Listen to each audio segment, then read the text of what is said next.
స్థాపకాయ చ ధర్మస్య సర్వధర్మస్వరూపిణే అవతారవరిష్ఠాయ రామకృష్ణాయ తే నమః.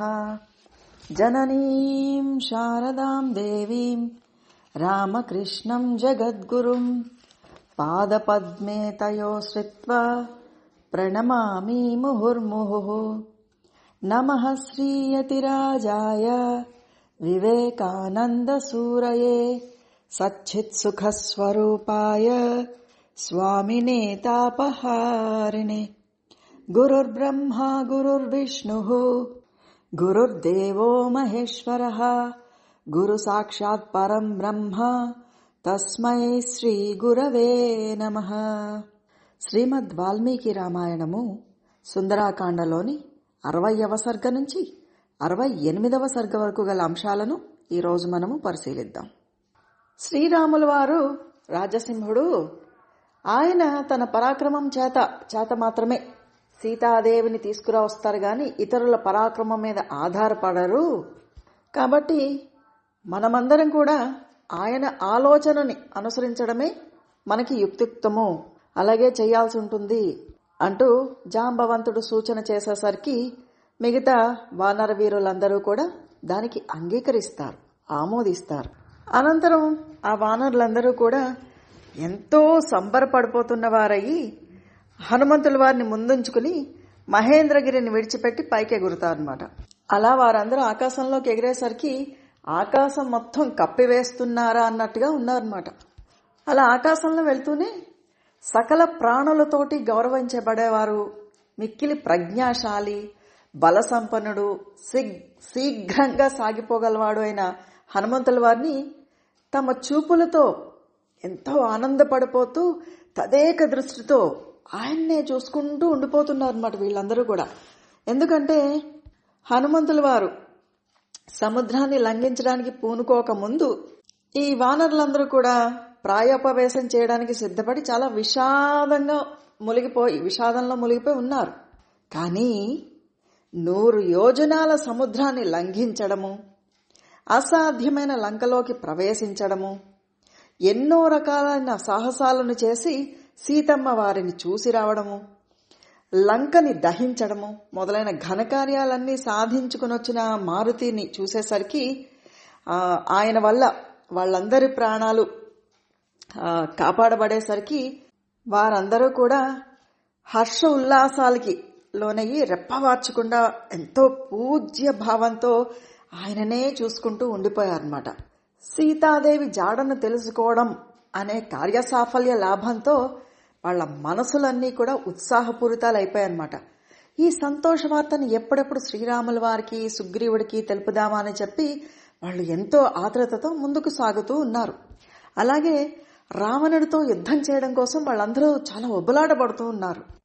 సుగ్రీవుణ్ణి రాజుగా చేసిన శ్రీరాముల వారికి ప్రత్యుపకారం చేయడానికి వాళ్ళు నిండు మనసుతో బద్ధులై ఉన్నారన్నమాట. అలా ఆకాశ మార్గంలో ముందుకి పురోగమిస్తూ అక్కడ అత్యంత చాలా అందమైన మధువనానికి చేరుకుంటారన్నమాట. చాలా సుసంపన్నమైన వృక్షాలతోటి లతలతోటి ఇదంతా కూడా చాలా అద్భుతమైన వనం అది. ఆ వనము సుగ్రీవుడి రక్షణలో ఉంది. సుగ్రీవుడి పట్ల ఉన్న భయంతో అక్కడికి ఎవరు వచ్చేవారు కదనమాట. దధిముఖుడు అనే వానర ప్రముఖుడు, ఆయన మహాత్ముడు, ఈ సుగ్రీవుడికి మేనమామ, మహావీరుడు. ఆయన ఈ వనాన్నంతా కూడా ఎప్పుడు పరిరక్షిస్తూ ఉండేవారు. ఆకాశ మార్గంలో పయనిస్తూ ఉన్న ఈ వానరులందరూ కూడా ఎప్పుడైతే మధువనాన్ని చూస్తారో వెంటనే చాలా సంతోషించి మధువును గోలడం కోసం అంగదుణ్ణి అభ్యర్థిస్తారు. అంగదుడు వెంటనే జాంబవంతుడు మొదలైన వృద్ధ వానరుల ఆమోదాన్ని తీసుకుని మధు భక్షణ కోసం వాళ్ళకి అనుమతిని ఇస్తారన్నమాట.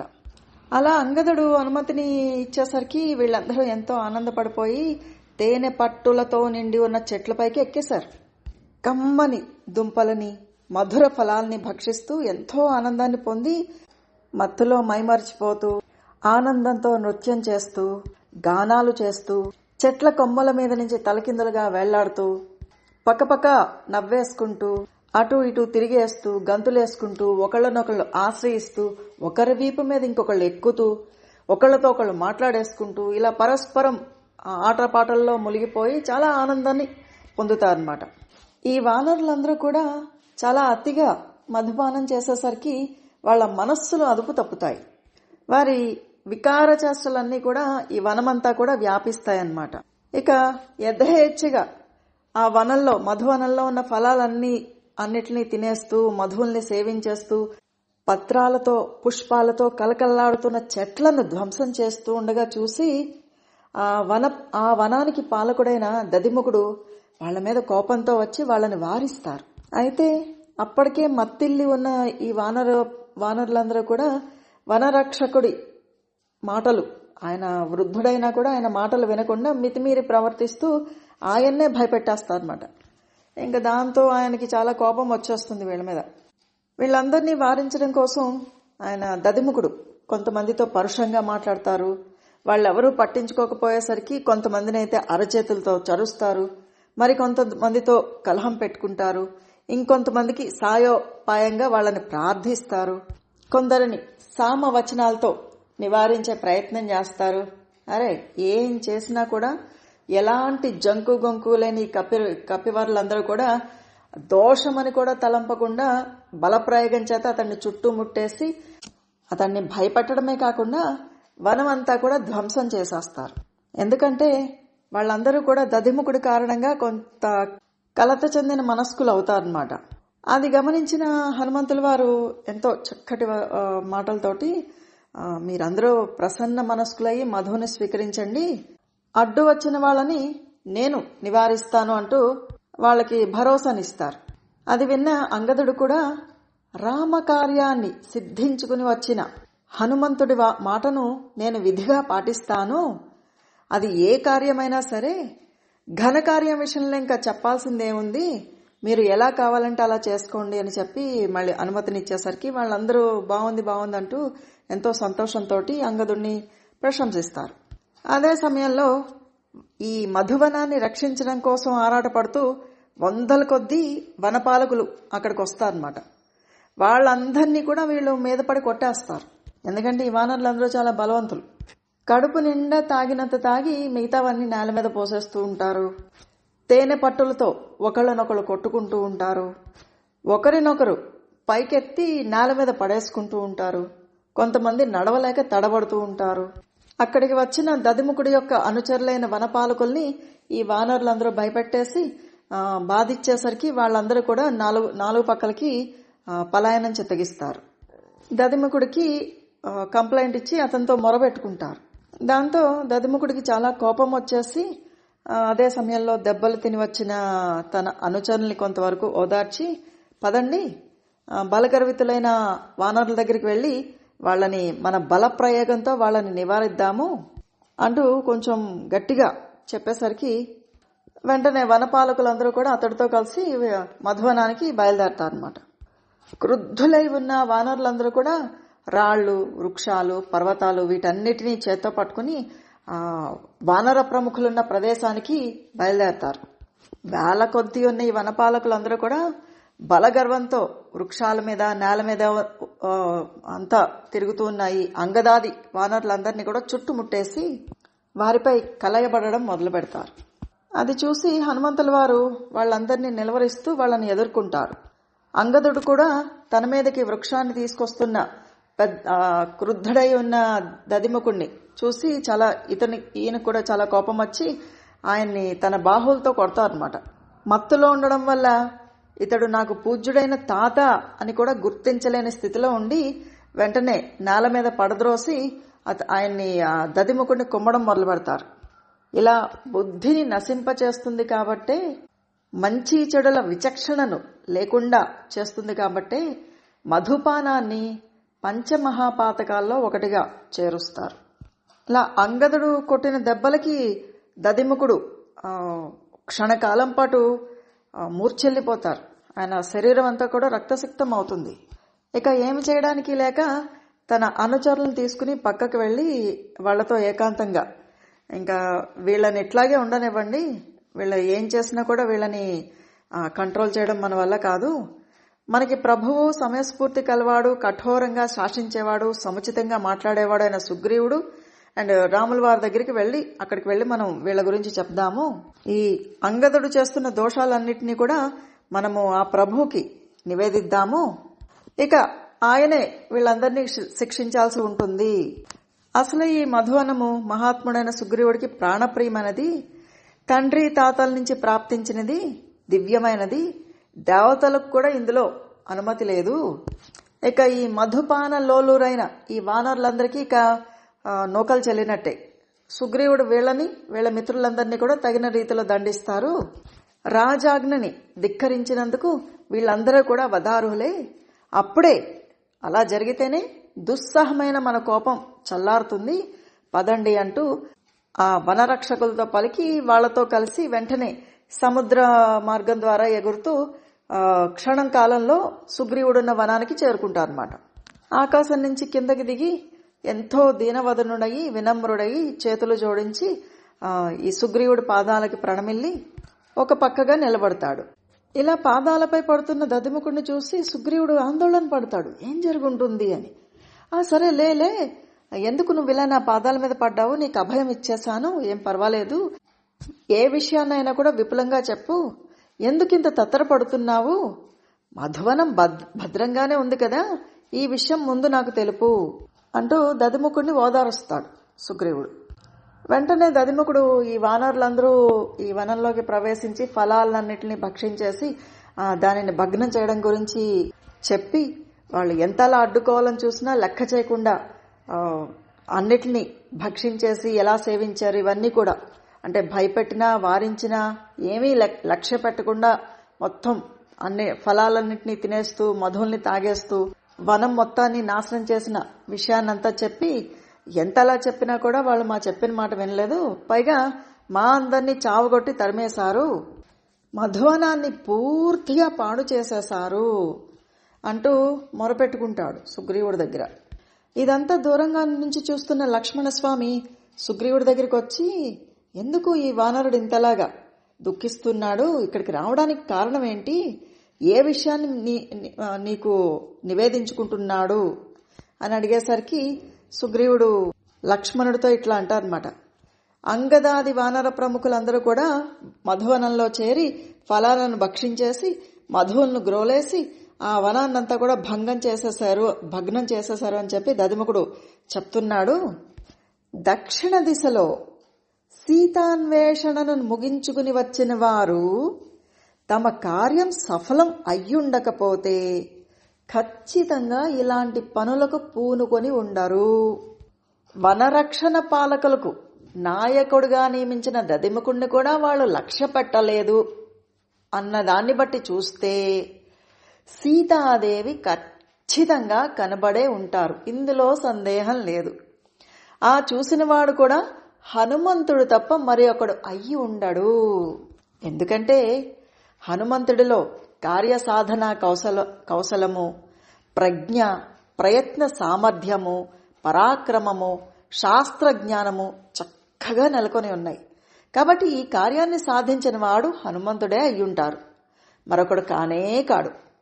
ప్రజ్ఞాశాలి అయిన జాంబవంతుడు, మహాబలశాలి అయిన అంగదుడు నాయకత్వం వహించి ఉన్నప్పుడు, హనుమంతుడు పర్యవేక్షకుడుగా ఉన్నప్పుడు ఆ కార్యం తప్పక ఫలించి తీరుతుంది, మరొక విధంగా జరగడానికి అవకాశమే లేదు. ఈ కారణంగానే ఆ సంతోషంలో అంగదాది ప్రముఖ వీరులందరూ కూడా ఆ మధువనాన్ని భగ్నం చేసి ఉండొచ్చు. ఆ వనంలో ఉన్న ఫలాలని మధువులని తనివి తీరా అరగించి దాన్ని పూర్తిగా ధ్వంసం చేసి ఉండవచ్చు. ఈ దధిముఖుడు కూడా ప్రముఖ వానరుడు, పరాక్రమశాలి. వనభంగ విషయాన్ని తెలిపే నెపంతో తన మృదు మధుర వచనాలతో ఈ శుభవార్తని ఇక్కడికి చెప్పడానికే వచ్చి ఉంటాడు అన్నది నా నమ్మకము. ఓ లక్ష్మణ, సీతాదేవి కనబడింది అనేది ముమ్మాటికి సత్యం, దీన్ని పూర్తిగా నమ్ము. అంగదాది వానరులందరూ వచ్చి వనంలో సంతోషంతో మధువులని గ్రోలడమే ఇందుకు ప్రబల నిదర్శనం అంటూ సుగ్రీవుడి నోటి నుంచి ఈ మాటలు వెలువడేసరికి అవి ఇంకా వీణుల విందు గావిస్తూ ఇంకా ధర్మాత్ములైన రామలక్ష్మణులిద్దరూ కూడా అది విన్న వెంటనే మహదానంద భరితులైపోయారు. సుగ్రీవుడు దధిముఖుడితో మామా, నువ్వు వెంటనే మధువనానికి వెళ్ళు, అక్కడ ఉన్న హనుమదాది వానర ప్రముఖులందరినీ కూడా వెంటనే ఇక్కడికి తీసుకుని వచ్చాయి. కృతార్థులై వచ్చిన ఆ వానర వీరులందరినీ చూడడానికి, వారి నోటి వెంట సీతా అన్వేషణ ప్రయత్న విశేషాలు వినడానికి నేను రామలక్ష్మణులు ఎంతో కుతూహలపడుతున్నాము అంటూ చెప్తాడు సుగ్రీవుడు. ఇలా సుగ్రీవుడి ఆజ్ఞను పొందిన దధిముఖుడు ఎంతో సంతోషపడి వెంటనే రామలక్ష్మణులకు సుగ్రీవునికి నమస్కరించి ఆకాశ మార్గంలో తిరిగి మధువనానికి వెళ్లి అప్పుడప్పుడే మత్తు నుంచి బయటపడి సహజ స్థితికి వస్తున్న వానరులతో కలిసి వాళ్లను చూసి అంగదుడితో ఇలా అంటాడనమాట. ఓ యువరాజా, మధువనానికి అధిపతివి నువ్వు. మీరందరూ ఎంతో దూరం నుంచి అలసి సొలసి వచ్చారు. ఈ ఫలాలు మధువులు అన్నీ మీయే. ఇష్టం వచ్చినట్లు భుజించండి.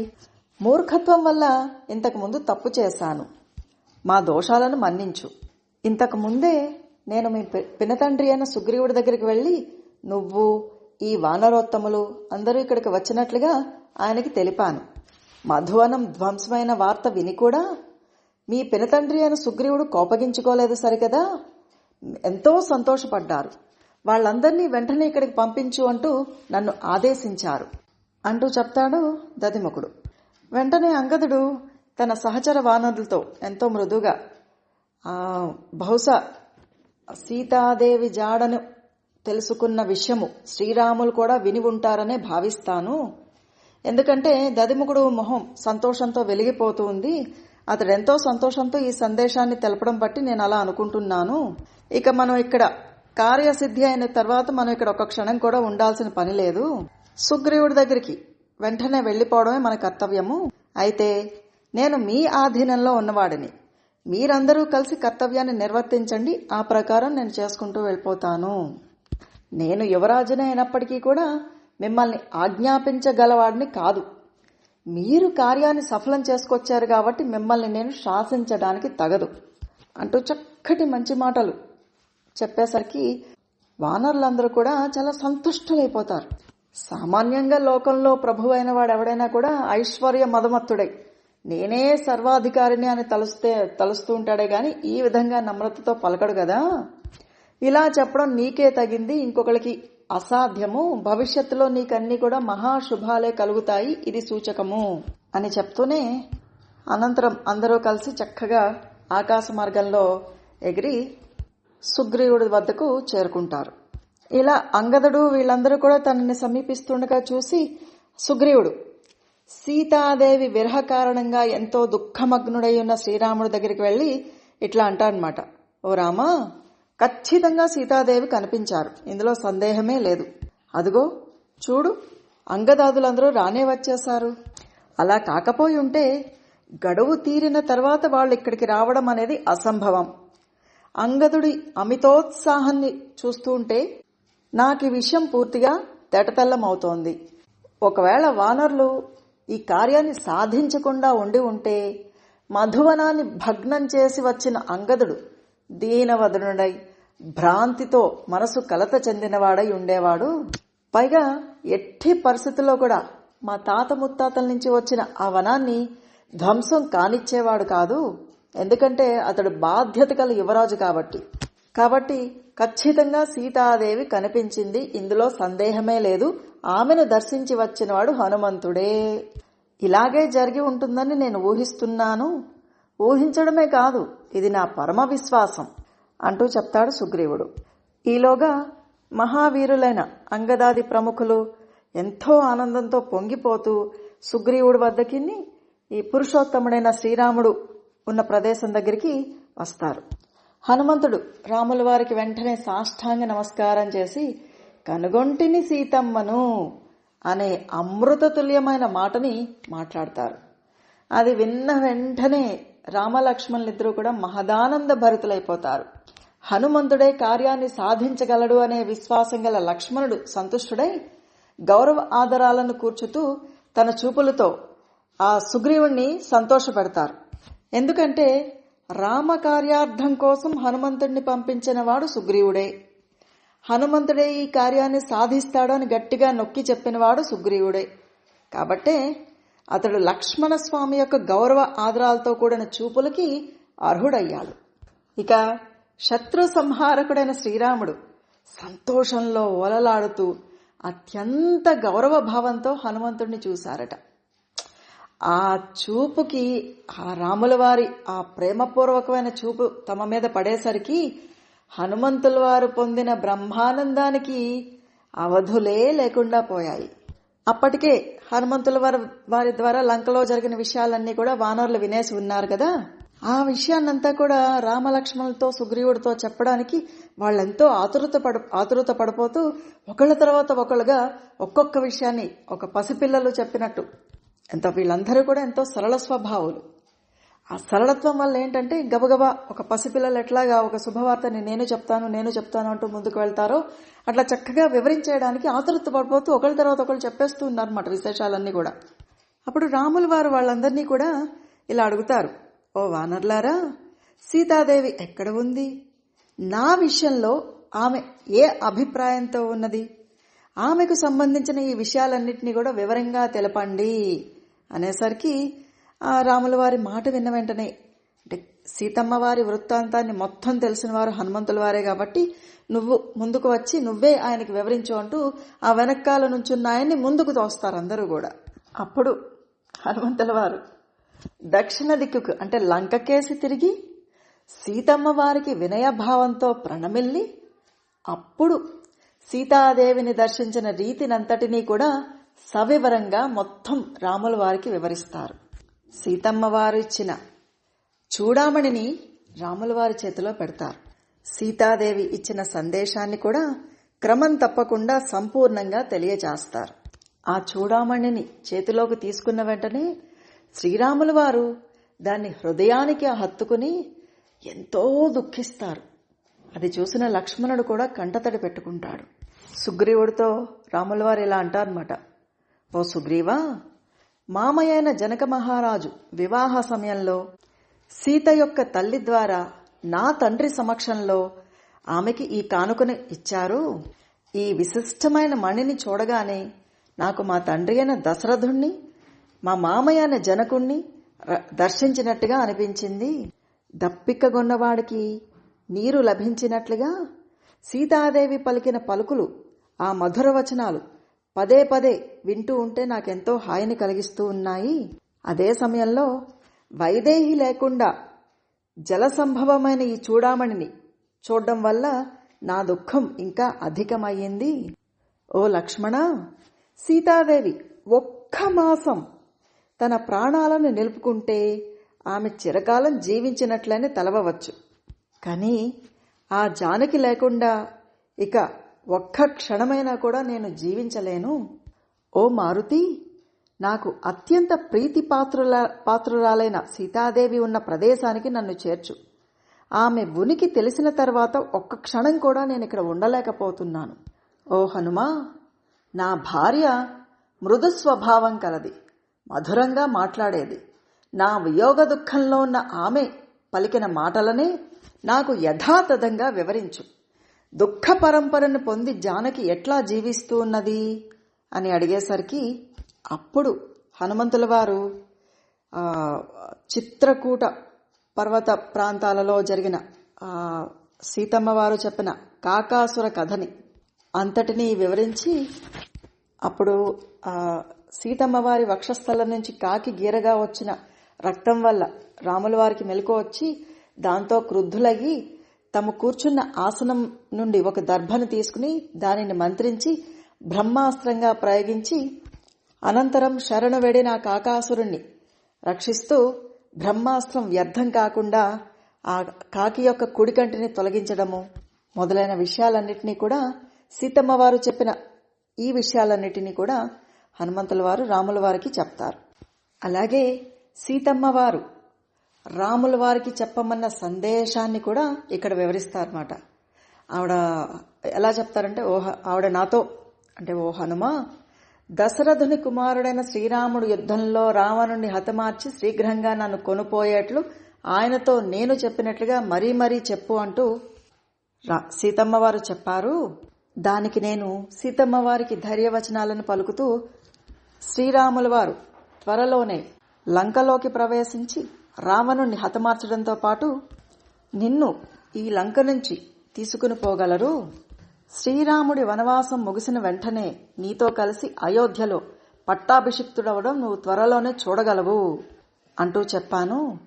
ఓ రామా, నీ ఎడబాటు వలన కలిగిన శోకం చేత రాక్షసులు ఎంతగానో పీడించడం వలన మిక్కిలి పరితాపానికి లోనైన సీతాదేవికి ధైర్యాన్ని చెప్పాను. నా తల్లి మైథిలీదేవికి నేను నీ బలపరాక్రమాల గురించి తెలిపి ఉన్నాను. ఆమెకు సంతృప్తికరాలైన శుభసూచకాలైన వచనాలతో ఆమెను ఓదార్చి ప్రసన్నురాలని గావించాను. అప్పుడు ఆ తల్లి నా సమక్షంలోనే మనశ్శాంతిని పొందింది అంటూ లంకలో జరిగిన విశేషాలన్నిటినీ కూడా సవివరంగా రాముల వారికి వివరించి చెప్తారు హనుమంతుల వారు. ఇక్కడతో 68వ సర్గ సుందరాకాండము 2 కూడా పూర్తయినాయి. హరి ఓం తత్సత్. శ్రీరామకృష్ణార్పణమస్తు.